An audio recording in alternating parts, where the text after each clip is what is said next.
Personal voice में आपका स्वागत है। मैं हूं देवेंद्र कुशवाहा। इस कार्यक्रम में हम देश विदेश के मुद्दों पर करते हैं विद्वानों से चर्चा। आज चर्चा का विषय है ग्लोबल हंगर इंडेक्स, जिसमें इस साल भारत 105वें स्थान पर है। यह भारत के लिए बेहतर स्थिति नहीं कही जा सकती। आज इसी ग्लोबल हंगर इंडेक्स पर करेंगे विद्वानों से चर्चा। तो आइए शुरू करते हैं।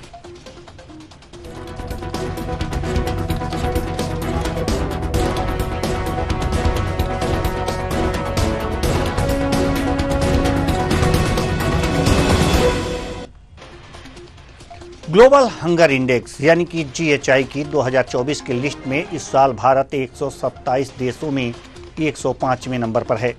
पिछले साल 125 देशों में 111वें स्थान पर था और 2022 में 121 देशों में से 107वें स्थान पर था। यानी कि इस साल हालात मामूली ठीक हैं, लेकिन अभी भी हंगर इंडेक्स का स्कोर 27.3 है, जो गंभीर बना हुआ है। 2023 के ग्लोबल हंगर इंडेक्स को भारत सरकार ने नकार दिया था। भारत का कहना था कि रिपोर्ट बनाने वाली संस्था भारत की स्थिति को बेहतर तरीके से नहीं जानती।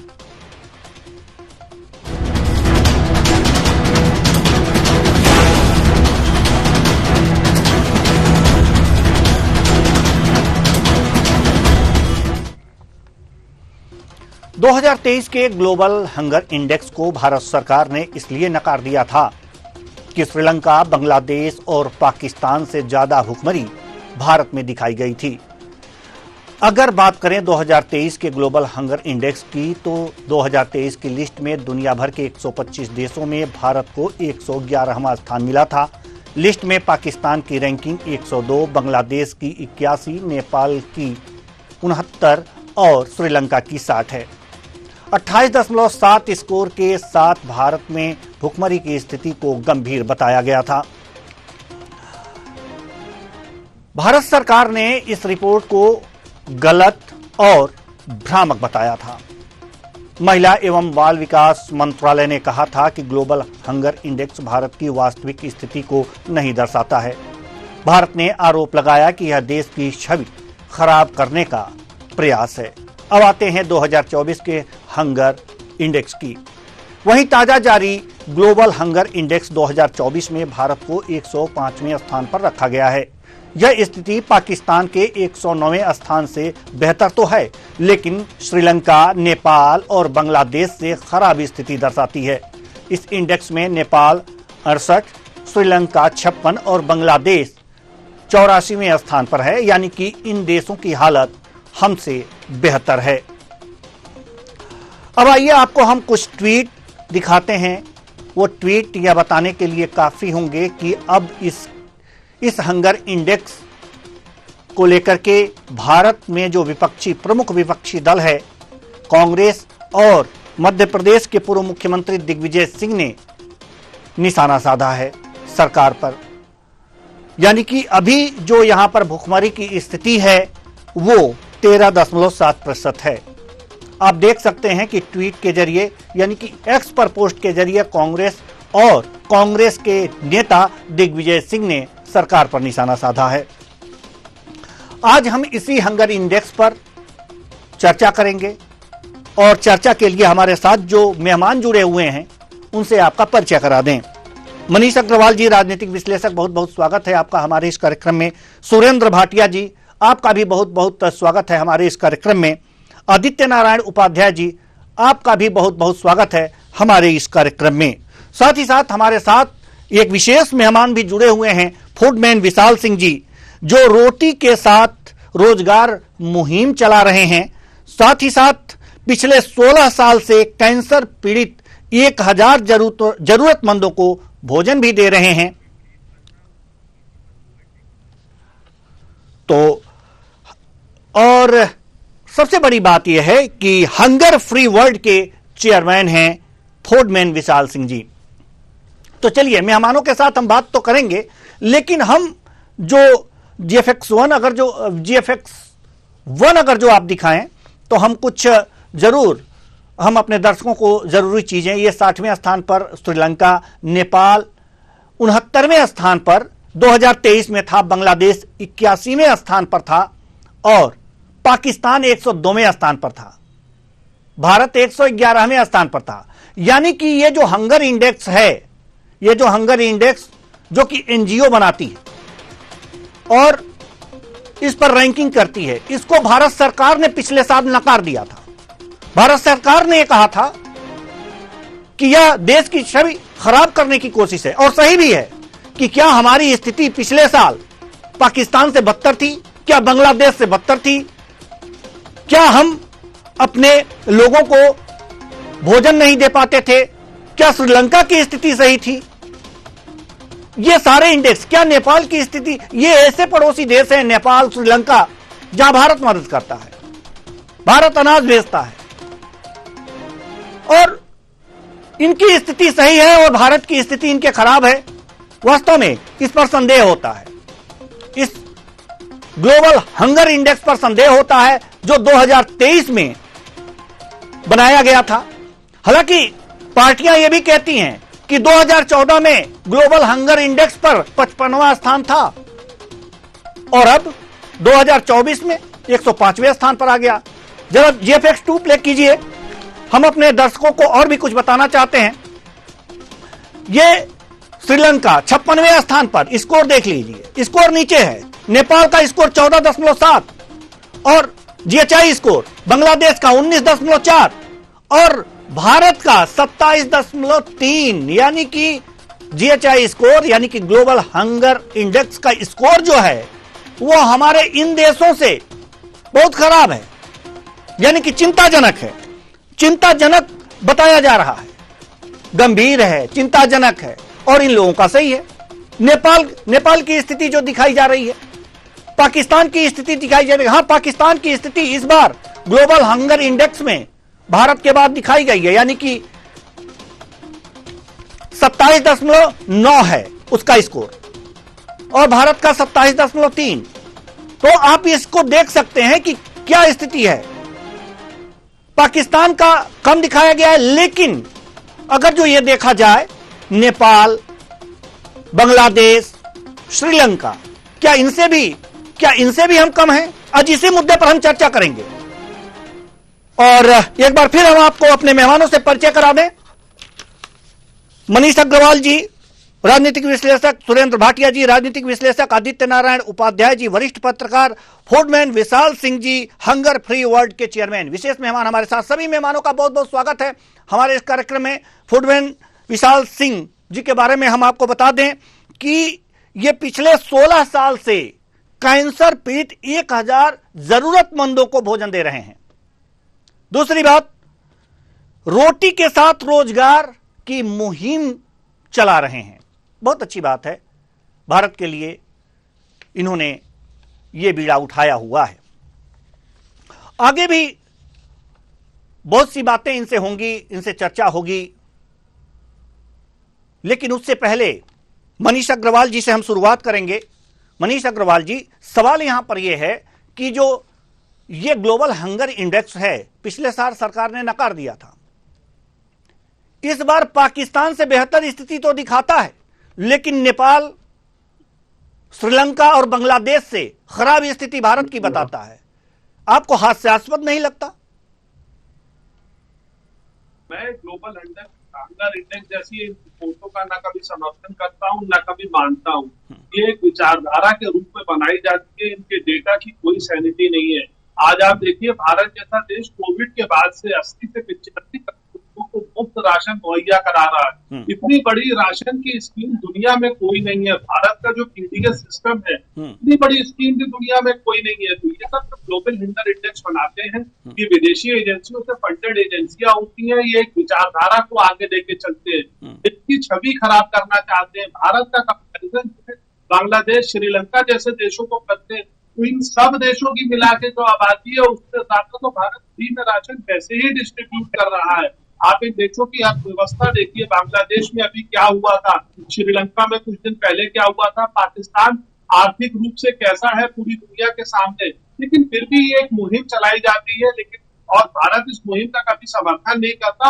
और आपने जैसे बताया 2023 में भी भारत ने इस रिपोर्ट को रिजेक्ट करा था। इस रिपोर्ट को मानने का कोई अधिकार ही नहीं है, कोई पैरामीटर ही नहीं है। अभी भी आप देखिए, 2 दिन पहले माननीय प्रधानमंत्री जी ने कैबिनेट में मुफ्त राशन योजना को आगे एक्सटेंड करा है, क्योंकि वो ये जानते हैं कि जनता उन विषयों की तरफ ना जाए। 25 करोड़ लोगों को गरीबी रेखा से पिछले सालों में सरकार ऊपर लेके आई है। इसका मतलब क्या ये दर्शाता है कि उनकी जीवन स्तर बेहतर हो रहा है। भारत में आप देखिए, सरकार जो स्वच्छता का मिशन चलाती है, शौचालय का मिशन चलाती है, और ये लोग इस तरीके के हंगर इंडेक्स की रिपोर्ट्स बना के भारत की छवि खराब करना चाहते हैं। लेकिन आज मुझे लगता है ये लोग उस पर्पस में भी डिफीट हो रहे हैं, क्योंकि हम आप जैसे लोग जब इन रिपोर्ट्स को नकार रहे हैं, पूरी दुनिया इन रिपोर्ट्स को नकार रही है, तो इन रिपोर्ट्स की संवेदनहीनता पे या इन रिपोर्ट्स की कुशलता पे लोग सवाल उठा रहे हैं। इसका जिक्र करना सिर्फ इस मामले में सक्षम है कि हम लोग इस रिपोर्ट की पूरी भर्त्सना करें और दुनिया के सामने ये मैसेज देने की कोशिश करें कि जैसे ये रिपोर्ट्स बनाई जा रही है, ऐसी अंतर्राष्ट्रीय समुदाय में भारत की छवि। अब कांग्रेस के नेता इस रिपोर्ट को लेके आ रहे हैं, क्या अपने अभी नहीं दिख रहा कि हरियाणा में क्या रिजल्ट आए हैं, देश में क्या रिजल्ट आए हैं। जनता जो है विकास के लिए सोच रही है, और ये लोग बार बार भारत की छवि खराब करना चाहते हैं। इसीलिए ये राष्ट्रवाद के मुद्दे पे जब चुनाव में जनता के समक्ष जाते हैं तो ये कुछ बोल नहीं पाते। राष्ट्रवाद सबसे पहले है, मैं बार बार आपकी डिबेट में कहता हूँ।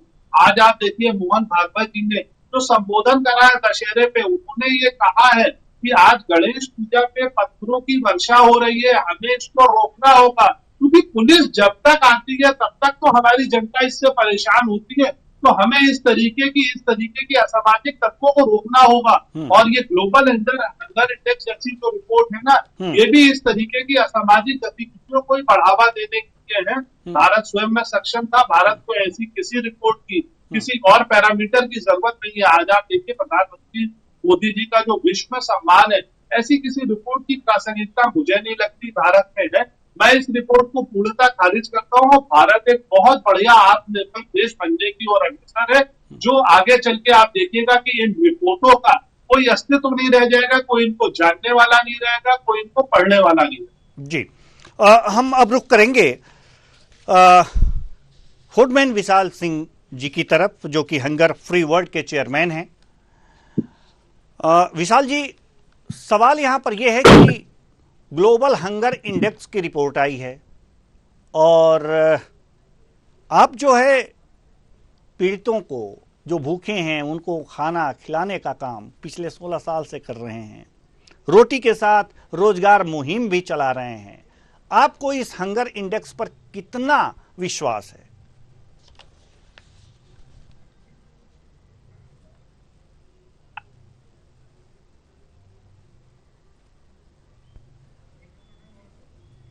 घर घर अनाज पहुंचाया जा रहा है, बहुत सारी ऐसी योजनाएं जो करी जा रही है, लेकिन वास्तविकता यह है कि कहीं ना कहीं तो कुछ ऐसी चीजें देखने को मिल रही है। जैसे अभी एक रिपोर्ट हमने पढ़ी कि एक बाप ने 2 बेटी के साथ आत्महत्या कर ली, उसके अकाउंट में केवल 400 रुपए थे। तो एक तरफ तो मैं ये कहूंगा कि हाँ, भारत आगे की तरफ आगे बढ़ रहा है, सरकारें बहुत अच्छा काम कर रही है, लेकिन कहीं ना कहीं इस विषय पर भी कार्य करने की जरूरत है। बहुत से स्लम ऐसे एरिया है, गाँव है, जहां पर अभी प्रॉब्लम है भोजन को लेकर। मैं कई आदिवासी इलाकों में गया और वहां पर मैंने देखा कि वहां तक अभी तक सरकार के साथ जुड़ ही नहीं पाए हैं वो लोग, उनको योजनाओं के बारे में जानकारी नहीं है। सरकार इस तरफ तो अच्छा काम कर रही है, लेकिन वहां तक योजनाएं नहीं पहुंच पा रही है। तो सरकार के कुछ अधिकारी है, वहां तक योजनाएं पहुंचाने की जरूरत है। यहाँ जो हंगर इंडेक्स को लेकर जो चर्चा चल रही है, हंगर इंडेक्स केवल भूख से रिलेटेड ही नहीं होता, और भी जो मूलभूत सुविधाएं हैं उनसे मिलाकर हंगर इंडेक्स बनता है। जैसे कुपोषण है और शिक्षा है, उन सबको मिलाकर जोड़कर ये हंगर इंडेक्स बनता है। इसीलिए मैं अक्सर ये चर्चा कर रहा हूँ, और मैं कई देशों में भी गया, अभी मैं गया थाईलैंड में, वहां पर चर्चा की, क्योंकि कई देशों में इस तरह की समस्याएं बहुत सारी है। भारत में भी है, मैं नकारूंगा नहीं इस इंडेक्स को, लेकिन हाँ, ये कह सकते हैं कि जो इसका 105वां स्थान है, इसमें मैं थोड़ा सा चैलेंज करता हूँ इसको कि हाँ, ये हो सकता है कि हम बहुत अच्छी स्थिति पे हैं आज की डेट में। अब पाकिस्तान, बांग्लादेश के बारे में एक प्रॉब्लम ये भी है कि हमारे देश के अंदर जो ये कहिए कि जनसंख्या वृद्धि है, ये भी इसका कहीं ना कहीं कुछ कारण है। उसके साथ साथ रोजगार लोगों को उपलब्ध नहीं हो रहा है। अगर इस मुहिम को खत्म करना है, इस चुनौती को खत्म करना है, तो लोगों को अगर हम रोजगार देते रहेंगे जिस विषय पर मैं चल रहा हूँ कि रोटी के साथ रोजगार यदि हम देंगे, तो स्वतः ही यह जो एक हंगर इंडेक्स है, जो भुखमरी है, ये समाप्त हो जाएगी। और इसी विषय पर हम काम कर रहे हैं और लगभग 16 साल हो ही गए हैं, और अब तो मैं पूरे विश्व में निकला हूँ और बहुत सारे लोगों का समर्थन भी मिल रहा है। और इसमें सबसे बड़ी समस्या है कि अगर हम रोजगार की तरफ अगर अग्रसर हो जाएंगे तो भुखमरी को लगभग हम समाप्त कर देंगे। जी, रोजगार की तरफ अग्रसर हो जाएंगे तो भुखमरी को समाप्त किया जा सकता है। बहुत अच्छे विचार आपने, बहुत अच्छी बात कही है और ये मुहिम भी आप चला ही रहे हैं। आदित्य नारायण उपाध्याय जी, हम आपके पास आना चाहेंगे। आदित्य नारायण उपाध्याय जी, सवाल यहां पर यह है कि अभी फूडमैन जी ने ये बातें कही कि अगर जो रोटी के साथ रोजगार चलाया जाए तो ये समस्याएं हल हो जाएंगी। बहुत ऐसे आदिवासी इलाके हैं जहां पर फूडमैन जी गए हैं, इस तरह से कहे हैं, इस तरह से समस्याएं देखी गई हैं कि वहां पर भुखमरी की स्थिति है। तमाम योजनाएं चल रही हैं सरकार की फिर भी, लेकिन एक बात इन्होंने बहुत मार्के की कही है कि 105वें स्थान पर और बांग्लादेश श्रीलंका से हम लोग नीचे हैं। ये इससे सहमत नहीं है। क्या आपको क्या लगता है?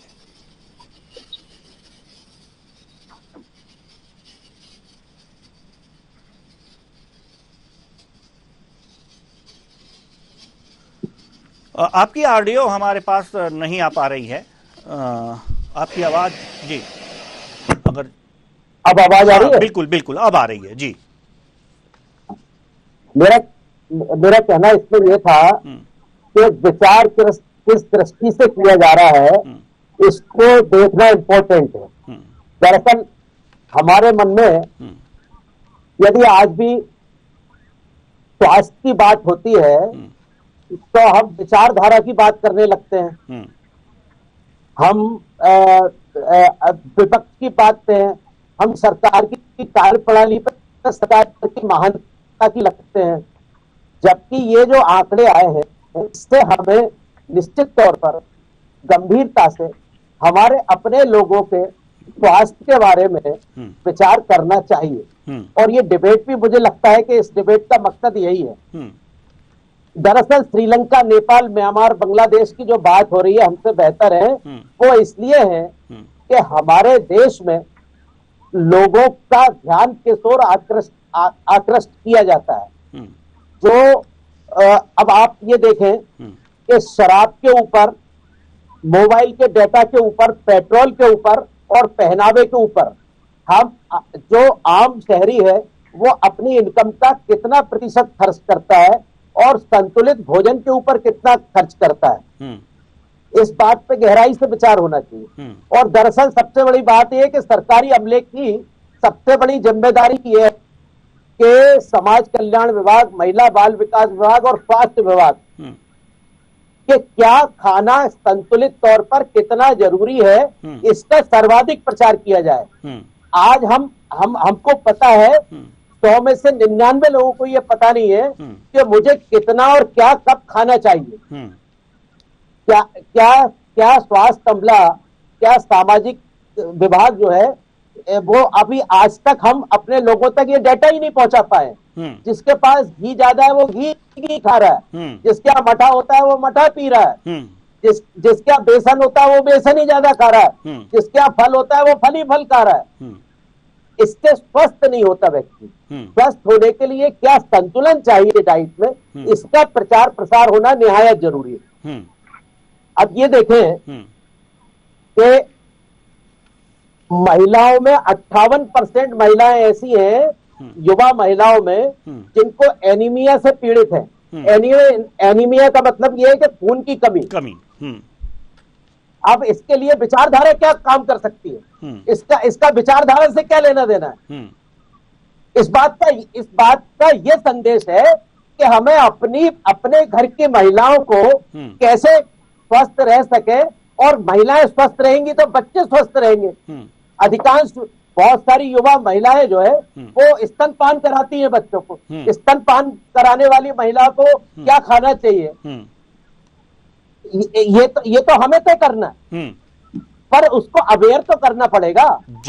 आप 5 किलो चावल या गेहूं दे करके व्यक्ति को स्वस्थ नहीं बना सकते। उसको ये संदेश देकर स्वस्थ बना सकते हैं कि उसको संतुलित तौर पर क्या भोजन करना चाहिए। इस सब पे विचार करना निहायत जरूरी जी। सुरेंद्र भाटिया जी, हम आपके पास आना चाहते हैं। ग्लोबल हाँ हंगर जी। इंडेक्स पर चर्चा हो रही है। इस इंडेक्स में भारत की जो स्थिति दर्शाई गई है उससे आप कितने संतुष्ट हैं? खाना लाना है। ऐसा है, ये जो ग्लोबल इंडेक्स जो बनाया जाता है एक एनजीओ द्वारा बनाया जाता है, मैं इसको पूर्ण रूप से खारिज करता हूँ। हम्म, ये जो इंडेक्स है, क्या इतनी कोई ऐसी संस्था है जो 150 करोड़ पॉपुलेशन का सर्वे कर ले? और इसका सर्वे कैसे किया जाता है? अब हमारी सरकारों ने खुद इस इंडो ऐसे बनाने के लिए उनको जैसे प्रेरित किया है। हमारे यहाँ देश में 44 लाख परिवार नीचे हैं, हम मानते हैं। एक परिवार की इकाई को व्यक्ति माना जाए तो 30 करोड़ गरीब है, फिर हम 80 करोड़ों को राशन क्यों बांट रहे हैं? आप जो बीमार हैं, आप चले गूगल कर लो, सरकार के आंकड़ों 6 माह को 5 लोग 32 करोड़ लोग बनते हैं। आपके पैनल में जो सबसे पहले है, मैं बोल रहा हूं, हमें रोजगार, रोटी को रोजगार से जोड़ने की, और हमारे से जो जब हम विकसित नहीं थे 500 साल पहले जो राजा महाराजा किया करते थे, आप राजस्थान में चले जाएं, आप उत्तर भारत में चले जाएं, आप हमारे जो है पाकिस्तान का एरिया जो भारत में कभी था वहां चले जाएं, वहां बड़े बड़े किले बनाए जाते थे। जब अकाल आता था तो राजा वैसे नहीं बांटते थे जैसे अब बांटा जा रहा है अनाज, वो काम करवाते थे, बड़े बड़े किले बनवाते थे, उनको राशन देते थे, उनको रोटी रोजगार देते थे। इसी प्रकार साउथ में चाहे मदुरई में चले जाओ, रामेश्वरम में चले जाओ, राजाओं द्वारा बड़े बड़े मंदिर बनाए गए। तो मैंने उस पर थोड़ी सी रिसर्च करी अपने घूमने फिरने के समय में, तो पता ये लगा जब अकाल आता था तो वहां दुश्मन नहीं आते थे जो उत्तर भारत में अफगानिस्तान से, ईरान से मुगल आते थे, तो वहां मंदिर बनवाए गए। हमारी जो पानी की व्यवस्था, जो सबसे कम पानी है राजस्थान में, वहां ज्यादा अच्छी है। मेरा केवल ये है, हमारे करोड़ लोगों को आज मुफ्त देने के स्थान पर उसे रोजगार से जोड़ना होगा। कांग्रेस के शासन में मनरेगा आई थी, महात्मा गांधी रोजगार योजना, और उसका नाम बदल के अभी भी चल रही है। तो उसमें ये कहा भी 100 दिन का रोजगार देंगे। तो गांव में लोग क्या करते थे, खाली बैठाकर उनको दे दिया जाता था, कहते जी काम ही नहीं है। बाद में कुछ चीजें हम उनको शहरों से जोड़ सकते हैं। हमारे शहर जो नहीं कर सकते हैं, कुछ सड़कों की साथ लगती जो बरम है वो ठीक कर सकते हैं, फॉरेस्ट को ठीक कर सकते हैं। शहरों के आज से 30-40 साल पहले हमारे नहरों के किनारों पे जितनी कारें चलती थी, अब वहां पे कोई चल नहीं सकता, क्योंकि काम करने की जो प्रवृत्ति है वो हमने मुफ्तखोरी के कारण उसको बंद कर दिया। आप हंगर इंडेक्स को, चाहे हम इस एनजीओ की, किसी एनजीओ की हंगर इंडेक्स पे जितना मर्जी विचार कर लें, हमें अपने लोगों को रोजगार देना होगा।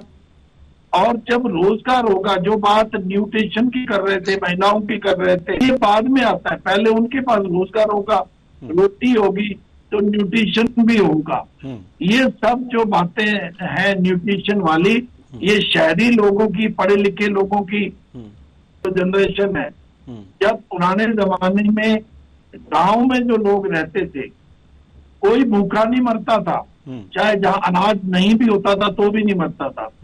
हमारे शहरों में तो कम से कम हरियाणा में, मैं ये था 3 लाख पर कैपिटा इनकम हमारे यहाँ पे हरियाणा में 2 करोड़ की पॉपुलेशन है, और 1.5 करोड़ मुझे समझ नहीं आता ये आंकड़े कहाँ से आते हैं। ये सारे आंकड़े बैठे बैठाए बनाए जाते हैं। इसमें ये भी कह सकते हैं भारत की छवि खराब करने के लिए बनाए गए हों, और वो जो इंटरनेशनल यूरोपियन जो लोग हैं अभी भी भारत को सपेरों का देश समझते हैं, कुछ ऐसी बातें हैं। तो इनको छोड़ के हमें रोजगार से, रोटी से रोजगार को जोड़ना होगा, अपने लोगों को काम पे लगाना होगा। हम जब उनको मुफ्त में राशन दे देंगे, हमारे यहाँ तो नई समस्या है, नशा बढ़ेगा। मध्य प्रदेश में तो जैसे खेती होती है अफीम की और चीजों की खेती होती है, अब वो वहां से राजस्थान, राजस्थान से हरियाणा, पंजाब, और ये नशे का एक ट्रांजिट हो गया है। तो इन चीजों को छोड़कर आप 2024 के 127 देशों में 105वां, मैं नहीं मानता कि हमने जो 80 करोड़ को राशन की ढिंडोरा पीट रहे हैं, शायद उन्होंने कुलेशन से फार्मूला बनाया बोलेगा, इसलिए पाकिस्तान से भी हमें कभी नीचे रखा गया था, क्योंकि हो सकता है उनकी पॉपुलेशन जितनी है उससे कम वो राशन फ्री बांटते हो। हम अल्टीमेटली लोगों को ये कह रहे हैं कि हम तो 80 करोड़ को राशन दे रहे हैं, और वो उसको चालू किया गया कोरोना में, वोटों के लिए हम एक्सटेंड कर रहे हैं। सभी पार्टियां, मैं किसी पार्टी की बात नहीं करता, हम सभी राजनीतिक दलों को, सभी समाज के लोगों को मिल बैठ के रोजगार, मुक्ति को रोजगार से जोड़ना होगा, और अपने लोगों को ना छोड़ के उनको बांटने के स्थान पर उन्हें काम देना होगा। बहुत काम बाकी है, शहर गंदे हो रहे हैं, गांव गंदे हो रहे हैं, सड़कें खराब हो रही हैं, उनके भ्रम ठीक करने हैं। नहरें, पहले नहरें बिल्कुल साफ होती थी, साफ पानी होता था, अब नहरों की कभी सफाई नहीं होती है। आप उन्हीं ग्रामीण को रोटी रोजगार से जोड़ो, उनकी नहरों की सफाई करवाया जा सकता है, जंगलों की सफाई करवाई जा सकती है, नई चीजें आप लेके आ सकते हो, जड़ी बूटियों पे काम करवाया जा सकता है। ये चीजों पे, धरातल पे जो काम है उनको करें। हमारे देश में विकसित भी हो रहे हैं हम, लेकिन हम कुछ लोगों को सरकार के सहारे छोड़ना चाहते हैं और उनको घर बैठाए राशन देने के स्थान पे उनसे काम लें। मेरा यही, इस 100 इंडेक्स के जो आंकड़े हैं, मैं उनको ज्यादा नहीं मानता। हर माह 35 किलो राशन, 20 किलो गेहूं, 15 किलो चावल गरीबों को दिया जा रहा है। प्रधानमंत्री कल्याण योजना कोविड में शुरू की गई, 80 करोड़ लोगों को अभी तक जारी रखे हुए हैं। जब बीपीएल ही 33 करोड़ है तो 80 करोड़ को क्यों दे रहे हैं? पहले तो ये प्रश्न उठाया जाना चाहिए। बिल्कुल बिल्कुल। मनीष अग्रवाल जी, हम आपके पास आना चाहेंगे। हंगर इंडेक्स को जैसे आप नहीं मानते, वैसे हमारे अन्य मेहमानों ने भी पूरी तरह से स्वीकार नहीं किया है, लेकिन आंशिक रूप से आदित्य नारायण उपाध्याय जी, फूडमैन विशाल सिंह जी ने आंशिक रूप से स्वीकार किया है कि कहीं न कहीं कुछ गड़बड़ है। और विशाल सिंह जी की बातें तो वो तो इस पे काम कर रहे हैं, वो तो सबसे बेहतर जानते हैं, क्योंकि उसी में ये रोटी के साथ रोजगार, जो रोजगार की बात हो रही है, ये भी चला रहे हैं। मनीष अग्रवाल जी, इसे पूरी तरह से नकारा तो नहीं जा सकता, लेकिन इसके जो पोजीशन भारत की इसमें दिखाई गई है उस पर सवाल उठ सकते हैं। तो इसमें इसकी पोजीशन बेहतर हो, और जो भी आदिवासी क्षेत्र हैं जहां पर योजनाएं नहीं पहुंच पा रही हैं, वो तो अपने ही करना पड़ेगा ना, सरकार को करना पड़ेगा। और जैसे अभी सुरेंद्र सिंह जी ने भी एक बात कह दी कि हम 80 करोड़ लोगों को राशन दे रहे हैं, बीपीएल इससे कम है, तो दे क्यों रहे हैं? पहले तो यही आंकड़े हमारे सही नहीं हैं। तो ये सारी चीजें तो दुरुस्त करनी पड़ेगी, या सरकार का काम है, तो कैसे दुरुस्त होगा? मैं थोड़ा सा आपको समझाने की कोशिश करता हूँ। को तो मैं अपनी तरफ से पर्सनल धन्यवाद देता हूँ। विशाल से मिलने का सौभाग्य भी मिलता रहता है लखनऊ तरह के कार्यक्रमों और आयोजनों में। विशाल जी हम लोग को मौका देते रहते हैं समाज में ऐसी चीजों से जुड़ने का। देखिए, मैं आपको थोड़ा सा ये रिपोर्ट के बारे में, बाकी मैं थोड़ा सा रिपोर्ट के बारे में, और विश्लेषक कह रहे हैं, मैं उनकी बात को न काटते हुए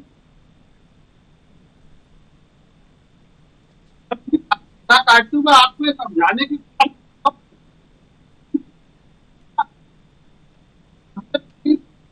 राशन काटने के लोग ही पैदा कर रहे हैं। इन रिपोर्ट से ये डिस्कशन आता है रोजगार मत दो,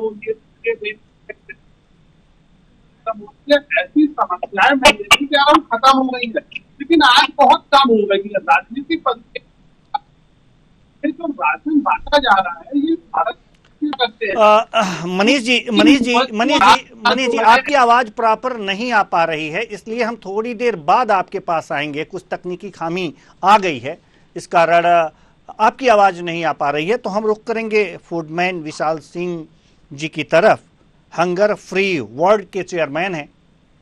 आपने एक बात जो कही है और हमारे जो भी मेहमान हैं ये कह रहे हैं कि अगर जो लोगों को रोजगार के साथ जोड़ा जाए, रोटी के साथ रोजगार के साथ जोड़ा जाए, जो भी अनाज वितरित किया जा रहा है उसके साथ रोजगार के साथ जोड़ा जाए तो ये समस्या सॉल्व हो जाएगी। आप उस पर काम कर रहे हैं, तो किस तरह से आप काम कर रहे हैं, जरा हमारे दर्शकों को भी जानकारी दीजिए।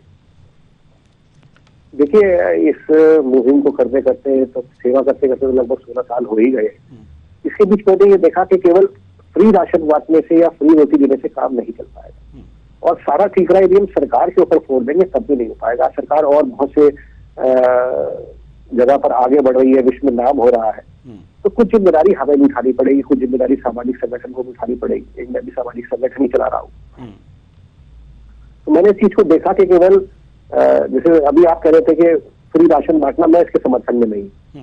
अगर यह सरकार फ्री राशन बांटने से ज्यादा जितने भी परिवार हैं उनको ऐसी एजुकेशन दे जिससे कि वह रोजगार पा सके, स्वावलंबी बनाने का कार्यक्रम चला सके। सरकार ने ऐसे वैसे कई कार्यक्रम चला सकते हैं। जैसे मैं आपको बताऊं कि फूड सेफ्टी FSSAI ने एक बड़ा अच्छा कार्यक्रम चलाया है, उसका मैं सदस्य भी हूँ, कि जितने भी वेंडर है, जितने भी होटल है, उसमें जो बचा खाना होगा वो जरूरतमंद लोगों तक पहुंचाया जाएगा। शेयर फूड जाय फूड इस स्कीम का नाम है। सरकार अपनी तरफ से बहुत सारे कार्य कर रही है, लेकिन मैंने वही कहा और मेरे जो सहयोगी साथी बैठे सुरेंद्र भाटी जी ने भी वो कहा, मनीष भाई ने भी कहा, और जो आपके सहयोगी बैठे उन्होंने भी इस बात से समर्थन है कि रोटी बांटना उद्देश्य नहीं है, रोजगार देना उद्देश्य है। अभी मैंने बहुत छोटा सा कार्य किया कि एक मूलभूत जो भारत की एक इनकम है उसको मैंने करीबन एक नापा के 25 से 30 हजार रुपए में एक इनकम यदि आदमी को मिल जाए तो उसका घर बनने लगेगा। उसके लिए हमने बहुत सारे स्टॉल्स बनाए हैं, बहुत सारे ठेले बनाए हैं, बहुत मॉडर्न स्टाइल के ठेले बनाए हैं, और वो ठेले हम लोगों को दे रहे हैं, उनको स्किल भी करा रहे हैं। ये खाना कैसे बनेगा, कैसे बेचा जाएगा, कैसे कम्युनिकेशन होगा आपका लोगों से, किस तरह से आप बातें करेंगे, वे ऑफ प्रेजेंटेशन आपका क्या होगा। और यदि आप एक ठेले वाली इनकम यदि आप देखें, वो सुबह से शाम तक यदि अगर मेहनत करता है तो मरी हालत में से 1000 से 1500 रुपए बच जाते हैं। इसके पीछे व्यय कितना हो रहा है, इसके पीछे एक ठेले के ऊपर यदि मैं व्यय की बात करूं तो मात्र 30 से 35 हजार रुपए का व्यय हो रहा है। ये पैसा भी आप धीरे धीरे उस व्यक्ति से वापस ले लीजिए, क्योंकि आपको और बहुत सारे लोगों को ये व्यवस्था वापस लेनी है।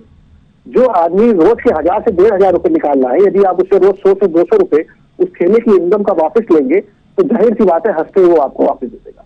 इस तरह करते करते आज भी इत्तेफाक की बात है कि हम 10 ठेले का उद्घाटन आज भी कर रहे हैं।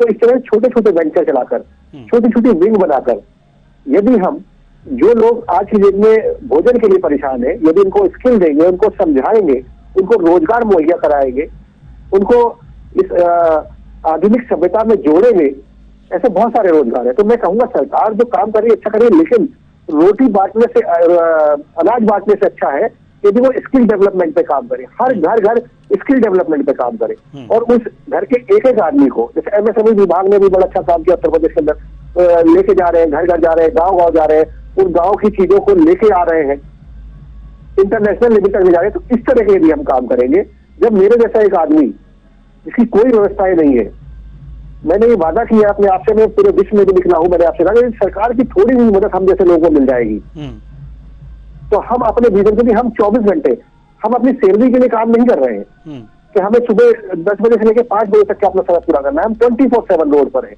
और ये जो भी लोग मुझे जानते हैं वो शायद ये जानते हैं कि हम लोग इस तरह का कार्य करते हैं, और एक ऐसे बहुत सारे समाज सेवी लोगों का समूह हमारे साथ जुड़ा हुआ है पूरे विश्व में। मैं भारत की बात नहीं करूंगा, यदि ऐसे लोगों को मौका दिया जाए कि वो लोगों को सृजन कराने में कुछ सहयोग कर सके, तो मुझे लगता है कि कोई भी आदमी हिंदुस्तान नहीं विश्व में भूखा नहीं सोएगा। जी विशाल जी, एक सवाल और हम आपसे करना चाहेंगे, उसके बाद मनीष जी के पास आएंगे, शायद उनकी आवाज़ हम तक प्रॉपर वे में पहुंच रही होगी कि आप सिर्फ भारत में ही नहीं विदेशों में भी, अभी थाईलैंड गए हुए थे आप, और वहाँ भी कुछ लोगों से मीटिंग की कि विश्व में कहीं भूखमरी ना रहे। तो विदेशों में भी काम कर रहे हैं भुखमरी के खिलाफ, अपने देश में भी काम कर रहे हैं भुखमरी के खिलाफ। अंतर क्या आता है, आप अंतर क्या पाते हैं काम करने के तरीके में? जी नहीं, अंतर कुछ नहीं है। जैसे हमारे यहाँ प्रॉब्लम है वैसे सभी देशों में हर तरह की प्रॉब्लम है। और केवल जो ये इस भूख को हम जोड़ रहे हैं, भूख के पीछे बहुत और सारे कारण है। जैसे कृषि को बहुत अच्छा किया जाए, हमारे सज्जन बोल रहे थे, कुपोषण पे लेकर, स्वास्थ्य को लेकर, शिक्षा को लेकर। और यदि हम डेवलपमेंट, जैसे मैंने देखा कि ऐसे कृषि में इतना उन्नत आगे बढ़ चुका है कि ऐसी ऐसी टमाटर की बेलें हैं, 30 फुट की टमाटर की बेलें हैं। एक आपने बीज लगा दिया, 30 फुट पे टमाटर आ रहा है। ऐसी ऑर्गेनिक खेतियां हो रही है, छतों के ऊपर खेतियां वो लोग कर रहे हैं, पानी की बोतलों के ऊपर सब्जियां उगा ले रहे हैं। तो ये सब कहाँ पे जा रहा है? ये देश को आगे बढ़ाने में काम कर रहा है, तरक्की में काम कर रहा है। जिनके पास जमीन नहीं है वो अपने छतों के ऊपर छोटी छोटी ऐसी विधाएं आ गई है जिनसे फल उगा रहे हैं, सब्जियां उगा रहे हैं। तो कहने का मतलब ये स्किल डेवलपमेंट पे काम करना होगा। ये फ्री राशन बांटने से काम नहीं चलेगा, क्योंकि ये एक राजनीति का कारण भी हो जाता है। मैं इसके थोड़ा सा खिलाफ हूँ, लेकिन हाँ, यदि स्किल डेवलपमेंट पे काम करे, सरकार कर रही है। मैं ऐसी सरकार की बहुत सारी स्कीमों को जानता हूँ जिसपे सरकार काम कर रही है, लेकिन इसमें जो सामाजिक कार्यकर्ता है उनको जोड़ने की जरूरत है। क्योंकि मैंने थोड़ा सा कहीं पर देखा है कि जो सरकारी कर्मचारी हैं वो उनको एक समय है, पाबंद है, उनको अपना घर भी देखना है, लेकिन जो दूसरों की सेवा में अपना आनंद ढूंढ रहे हैं, वासुदेव कुटुंबकम सेवा परमो धर्मो में अपने जीवन विचार को आगे बढ़ा रहे हैं, ऐसे लोगों को यदि जिम्मेदारी दी जाएगी तो वो 24 घंटे इस मिशन पे आगे बढ़कर, और मैं तो खुद वादा करता हूँ यदि सरकार थोड़ा सा भी आए, सरकार झुठला दे इस आंकड़ों में। सरकार कहते कि इतने सालों से बार बार आ रहे, क्यों नहीं हम आगे बढ़ के कहते हैं, क्यों नहीं और आगे आके कहा जाता है? तो अगर ऐसी बातें हैं तो इसमें बिल्कुल सिरे से नकार दिया जाए। हालांकि मैं भी सिरे से नकार रहा हूँ कि जहाँ भारत इतना डेवलपमेंट कंट्री होता जा रहा है, इस आंकड़ों में लिया जा रहा है, शर्म की थोड़ी सी बात आती है। लेकिन इन आंकड़ों को हटाने के लिए, बिल्कुल सिरे से नकारने के लिए घर घर रोजगार देना होगा, घर घर स्वावलंबिता लानी होगी, नई जो योजनाएं हैं, नई कृषि की चीजें हैं, जो डेवलपमेंट है, उनको आगे लाना होगा। और देखिए, कोई भी आदमी, मैं तो कहता हूँ कि ऐसे मैं पेड़ देख के आया हूँ कि सिर्फ आप बो दीजिए और कोई आदमी भूखा नहीं सोएगा। इस तरह की फसलें, उन्नत फसलें इतनी ज्यादा अच्छी आ रही है। जहाँ एक और हमारे यहाँ 1 बीघे में 1 टन फसल देता है, तो वही उनकी उपज, उनकी नीति 1 टन में काफी ज्यादा फसल उगा रही है। तो अगर इस तरह की नीतियों को हर जगह काम करना होगा, जैसा कि मैंने कृषि में भी करना पड़ेगा, स्वास्थ्य में भी करना पड़ेगा, शिक्षा में भी करना पड़ेगा, और रोजगार की तरफ यदि हम विशेष तौर पर जाएंगे तो इस ये बात है, इसको हम सिरे से झुटलाया जा सकता है। और यहाँ नहीं, पूरे विश्व में इस विषय पर काम चल रहा है और हम लोग आगे बढ़ रहे हैं। जी बिल्कुल बिल्कुल सही बात आपने कही। अब रुक करेंगे मनीष अग्रवाल जी की तरफ। वो आप कुछ कह रहे थे, लेकिन तकनीकी खामी की वजह से आपकी बात हम तक नहीं पहुंच पाई। जी मनीष जी, आपको मेरी आवाज सुन रही है? जी, बताने की कोशिश कर रहा था कि बेरोजगारी एक ऐसी और अनुसूचित कह रहा है, करना पड़ेगा। तो लोगों को सरकार कह रही है ये राशन हमारी ही पैदावार का है जो डिस्ट्रीब्यूट हो रहा है। आपने देखा होगा सरकारों में क्या होता था, अक्सर बारिश के सीजन में अनाज सड़ गया, अनाज खराब हो गया, अनाज जगह जगह वेस्ट हो रहा है। मुझे लगता है सरकार की ये मोदी पद्धति है, भंडारण के अच्छे उपाय करके किसानों को अच्छा पैदावार जब तक सरकार बाकी चीज की व्यवस्था करती है तब तक। मनीष जी, आपकी आवाज पूरी तरह से आपकी आवाज पूरी तरह से नहीं आ पा रही है, इसलिए आपके अनुभवों का लाभ हमें नहीं मिल पा रहा है। इसके लिए हम क्षमा चाहते हैं। हम रुख करेंगे आदित्य नारायण उपाध्याय जी के तरफ। आदित्य नारायण उपाध्याय जी, सवाल यहाँ पर यह है कि तमाम कार्यक्रम चलाए जाते हैं, डायरेक्ट लाभ देने की बात की जाती है, खाते में पैसे ट्रांसफ़र किए जाते हैं और इंडेक्स रिपोर्ट इस तरह से आती है। आदिवासी क्षेत्रों में अभी भुखमरी इस तरह से बनी हुई है, कई जगहों पे भुखमरी बनी हुई है। गांव, ग्रामीण क्षेत्रों में, ग्रामीण अंचलों में जाकर के देखा जाए, जैसा कि विशाल जी का खुद अनुभव है। हमें ऐसा लगता है कि सरकार को ये सारी जो योजनाएं हैं कि हम आपको अनाज दे रहे हैं, हम आपको 500 रुपये हर महीने दे रहे हैं, ये हम आपको आवास दे रहे हैं, हम आपको फलाना दे रहे हैं, हम आपको ढिमका दे रहे हैं, बस हम दे रहे हैं, इसको बंद कर देना चाहिए। और बंद करने के बाद हर घर को एक एक रोजगार मुहैया करा दिया जाए, तो क्या वो अपने लिए घर नहीं बना लेगा? क्या अपने लिए अच्छा भोजन नहीं कर पाएगा? क्या अपने लिए अपने बच्चों को अच्छे स्कूल में पढ़ा नहीं पाएगा? क्या नहीं कर लेगा? क्या लगता है? ठीक है, मुझे ऐसा लगता है कि सरकार आज तक, चाहे वो किसी की दल की रही हो, हमारा देश जो है प्रवणता की ओर बढ़ रहा है। अभी भी सरकारें जो है समाज से सीधे नहीं जुड़ पाई है। समाज के सरकार जो भी कार्यक्रम तय करती है, वो कार्यक्रम पब्लिक तक जो है सीधे सीधे पूरी तरह से नहीं पहुंच पा रहा है, और ये बात हकीकत है। इस सबके हल के लिए जो अच्छी एनजीओ काम कर सकती है, जैसे विशाल जी खुद काम कर रहे हैं, एनजीओ सरकार को चाहिए कि एनजीओ और आम लोगों को सरकार की योजनाओं के साथ में सीधे जुड़ना चाहिए, और इस पर जो है एनजीओ और सामाजिक कार्यकर्ताओं की पूरी निगाह रहना चाहिए कि कौन सी स्कीम कहां तक कारगर हुई है, कहां तक कारगर हो रही है।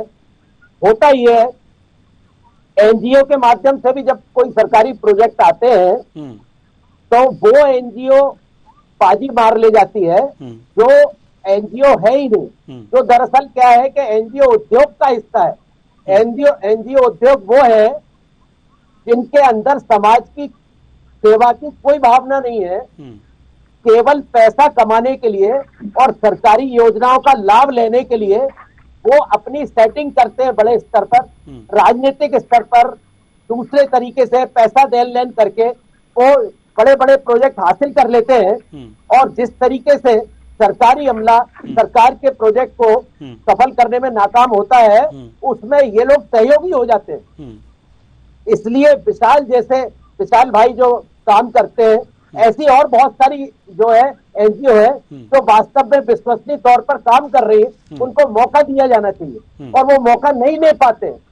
मौका कौन ले जाते हैं? तो सेटिंगबाज लोग हैं। तो उन सब का ध्यान रखना चाहिए, उन सबका ध्यान रखना बेहद जरूरी है। इस सब के लिए जो है समाज के भीतर से कुछ लोग ऐसे लगातार सामने आना चाहिए, और सरकार को उनको मान सम्मान देना चाहिए, उनकी बात सुनना चाहिए। तो दरअसल सबसे बड़ी बात यह है। और दूसरी बात, ये जो एनजीओ जो है जिसने ये सर्वे किया है, आप हर एनजीओ की बात को नकार नहीं सकते। एनजीओ में अच्छे लोग भी हैं, एनजीओ वो काम करते हैं जो समाज के लिए काम करते हैं, ऐसे एनजीओ विश्व में है। और यदि वो हमको कहीं ना कहीं हमारे स्वास्थ्य के लिए हमको प्रेरणा देने चाहते हैं, तो उनसे उनकी अच्छी बात लेने में क्या दिक्कत है? हम उनकी विश्वसनीयता को नकार देंगे तो अच्छी बात है। आप कुपोषित रहिए, आप जैसे हो वैसे रहिए, आप विचारधारा की बात करते रहिए, आप जाति पाति की बात करते रहिए, आप धर्म की बात करते रहिए, और वोट कैसे लिए जाते हैं उसके लिए फ्री अन्न बांटते रहिए, आपके देश का कल्याण हो जाएगा। ऐसे कल्याण नहीं हो सकता जी, ऐसे कल्याण नहीं हो सकता। सुरेंद्र भाटिया जी, हम आपके पास आना चाहते हैं। सवाल यही है कि एनजीओ को सरकारी जो भी योजनाएं हैं उनको किस तरह से बेहतर तरीके से जोड़ा जा सकता है कि ताकि उन योजनाओं को धरातल पे पहुंचाया जा सके, या फिर सरकारी मशीनरी किस तरह से काम करे कि उसे धरातल पर पहुंचाए ताकि लाभ ज्यादा से ज्यादा हो दिखे। जी, ऐसा है, एनजीओ दो तरह की होती है। एक एनजीओ है चैरिटेबल। हमारे यहाँ पे चैरिटेबल संस्थाएं बहुत होती हैं जो रजिस्टर्ड तो एनजीओ के सोसाइटी एक्ट में, ट्रस्ट में रजिस्टर्ड होती हैं, लेकिन वो चैरिटी करती हैं अपने पैसे से, अपने दोस्तों के पैसे से। अभी जो नई जनरेशन की जो एनजीओ हो गई है वो प्रॉफिटेबल हो गई है। मेरा संयोग से आपने एनजीओ मेरा अपना विषय है। मैं पत्रकारिता के साथ साथ एक एनजीओ चला रहा हूँ विकलांग बच्चों के, और 1998 में बनाई थी एनजीओ, और 2008 के बाद मैंने गवर्नमेंट ग्रांट के लिए कभी अप्लाई नहीं किया। क्यों नहीं किया? ये सभी गवर्नमेंटें करती हैं, कांग्रेस की गवर्नमेंट भी और सेंटर तक उसमें जो एनजीओ काम नहीं करती उनको खूब पैसा मिलता है, जो एनजीओ धरातल पे काम करती है उनको पैसा नहीं मिलता। हमने बेहतर ये समझा अपने संसाधनों से काम करेंगे और गवर्नमेंट से अप्लाई नहीं करेंगे। तो वो इसलिए गवर्नमेंट की सभी जो स्कीमें हैं जो कमरों में बैठ के बनाई जाती हैं, जो शास्त्री भवन में, क्योंकि शास्त्री भवन में जो लोग बैठते हैं, नई दिल्ली के शास्त्री भवन में समाज कल्याण का ऑफिस है, वो उस कार्यालय में जो एनजीओ को देखा जाता है सभी को भ्रष्ट चोर देखा जाता है, सभी से कमीशन मांगी जाती है, वो हतोत्साही करते हैं लोग। हमारे यहाँ पे बहुत लोग हैं, अभी एक हमारे भाई कन्हैया सोसाइटी है उसको पद्मश्री मिला है सिरसा में, भाई कन्हैया सोसाइटी है, उसके गुरविंदर सिंह को कोई गवर्नमेंट की ग्रांट नहीं ले रहे, 500 मंदबुद्धि लोगों को संभाल रहे हैं बिना गवर्नमेंट के ग्रांट के। और मेरे यहाँ पे मंदबुद्धि बच्चों का स्कूल चल रहा है बिना गवर्नमेंट ग्रांट के। तो ये एक विषय अलग है, हमें अपनी सारी योजनाओं को पारदर्शिता लानी होगी। और जो लोग काम कर रहे हैं, पहली बात तो हमारा सिस्टम इतना भ्रष्ट हो चुका है, कोई भी ईमानदार व्यक्ति, मान सम्मान वाला व्यक्ति जो अपना जीवन लगाता है समाज सेवा में, वो गवर्नमेंट के दरवाजे पे जाना ही नहीं चाहता। तो इस प्रकार हमारी योजनाओं को जो हमारे सहयोगी पैनल पे बैठे हैं, मुझे उनकी बहुत अच्छी बात लगी। हमें केवल भुखमरी का एक ही इलाज है, रोजगार से जोड़े। मैं आपको एक छोटा सा उदाहरण देता हूँ। मेरे कार्यालय में 40 लोग थे, मैंने ये कह दिया स्टाफ को, कह दिया भी इनको चाय, सबको चाय फ्री पिलाएंगे। कुछ दिनों बाद मैंने 1 रुपया कप चाय कर दी, 20% कम मार्क, 20% रहेगी डिमांड, 1 रुपया। हमारे यहाँ पे कुछ जगह पे खाना खिलाया जाता है 5 रुपए। मैंने उनके संचालक से पूछा 5 रुपए क्यों? कहते 5 रुपए केवल इसलिए कि उसको जरूरत होगी तो वो 5 रुपए निकाल के देगा, अगर ठीक आएगा तो अपने घर के लिए भी ले जाएगा। जैसे हमारे शादियों में होता है, हमारे सामाजिक कार्यों में जो हमारे समारोह होते हैं, इतनी बड़ी थाली भर लेंगे हम और उसमें से पूरा वेस्ट छोड़ देंगे। तो ये जो सिंबॉलिकली जो पैसे लिए जाते हैं वो वेस्ट नहीं होना चाहिए। सरकार को भी यही करना चाहिए, सरकार मुफ्त देना बंद करे, रोजगार के साधन बढ़ाए। हमारे यहाँ बहुत काम करने वाले बाकी हैं। 2047 में विकसित भारत ऐसे नहीं हो जाएगा अगर हम खाली बैठ के लोगों को खिलाएंगे। आप काम करवाओ, उनको एजुकेशन दो। ये जो स्किल इंडिया, मेरे आप स्किल इंडिया का भी मेरा अपना जो एक्सपीरियंस है बहुत बुरा है। स्किल इंडिया बहुत बढ़िया कार्यक्रम था, उसमें फर्जी ट्रेनिंग देके उसके पैसे लिए गए लोगों। धरातल पे कोई ट्रेनिंग नहीं। अब ये जो अंगूठा लगाने वाली बात थी, एक के 10 अंगूठे लगते थे 10 लोगों के। हम अपनी सारी चीजों को हमें सहकारिता में ले जाना होगा। चौधरी देवीलाल जी हमारे यहाँ के डिस्ट्रिक्ट के जब इतने बड़े नेता है, सब लोग नाम जानते होंगे। उस समय सरकारों के पास फंड बहुत कम होता था। वो जिस गांव में जाते थे कहते थे भी गली पे 10 लाख लगेंगे, 9 लाख सरकार देगी, 1 लाख आप दो। तो मैंने चौधरी देवीलाल जी से व्यक्तिगत पूछा 10% से क्या होगा? उन्होंने कहा जब 10% उस गांव के पैसे लगेंगे तो ईमानदारी से वो जो 10 लाख का काम है वो 6 लाख में पूरा होगा। हमारे यहाँ 10 लाख का काम 40 लाख में होने लग गया है। बिल्कुल। तो ये लीक को, जो हमारे लीकेज है, आप इनको बंद करिए।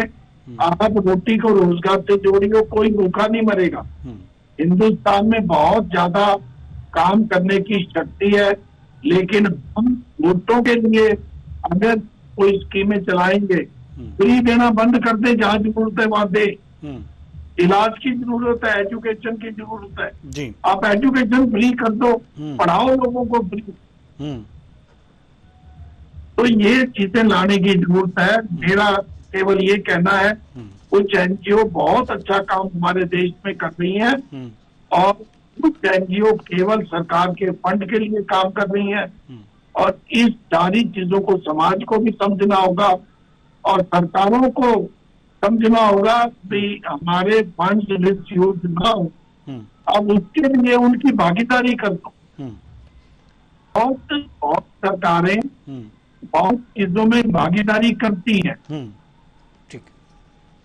कुछ एनजीओ को ऐसे महिला, हमारे यहाँ पे एक स्कीम चली थी, अगर कोई महिला कोई महिलाओं के लिए एजुकेशन का काम करता है 5 लाख देता है, उसको 10 लाख और देंगे। और अच्छी संस्थाएं हैं काम करने के लिए, सरकार को उनको आगे बढ़ाना चाहिए जी। और ये जो फ्री वाला सिस्टम है इस पे धीरे धीरे इसको कंट्रोल में लाना चाहिए, इस बजट को रोजगार की तरफ लेके जाए। जी बिल्कुल, फ्री वाला सिस्टम कम हो और रोजगार की तरफ लेकर के जाएं। चूंकि समय नहीं है, नहीं तो इस चर्चा को और आगे बढ़ाते। बहुत बहुत धन्यवाद सभी मेहमानों का, आप आए और अपने अपने अमूल्य विचार साझा किए। तो कुल मिलाकर कि हंगर इंडेक्स पर सवाल तो हैं, लेकिन जो समस्याएं हैं भारत में उसके समाधान भी होने चाहिए। सिर्फ फ्री बांटने से कुछ नहीं होगा, रोजगार देना होगा और फ्री धीरे धीरे कम करना होगा। जब लोग आत्मनिर्भर हो जाएंगे तो वास्तव में देश तब तरक्की करता हुआ माना जाएगा। हालांकि 2047 में विकसित भारत का लक्ष्य रखा गया है, लेकिन अगर 80 लाख लोगों को, माफ कीजिएगा 80 करोड़ लोगों को मुफ्त अनाज दिया जा रहा है तो वास्तव में इस पर सवाल उठने स्वाभाविक हो जाएंगे। हंगर इंडेक्स को नकारा जा सकता है इस मायने में कि हंगर इंडेक्स उन देशों को ज्यादा अच्छा बताता है भारत के मुकाबले जो भारत पर ही निर्भर है। ऐसे में ऐसे इंडेक्स पर सवाल उठना भी जरूरी है, लेकिन साथ ही साथ जो कमियां हैं उसे दूर करना भी बेहद जरूरी है। फिलहाल इस कार्यक्रम में इतना ही। मुझे दीजिए इजाजत। नमस्कार।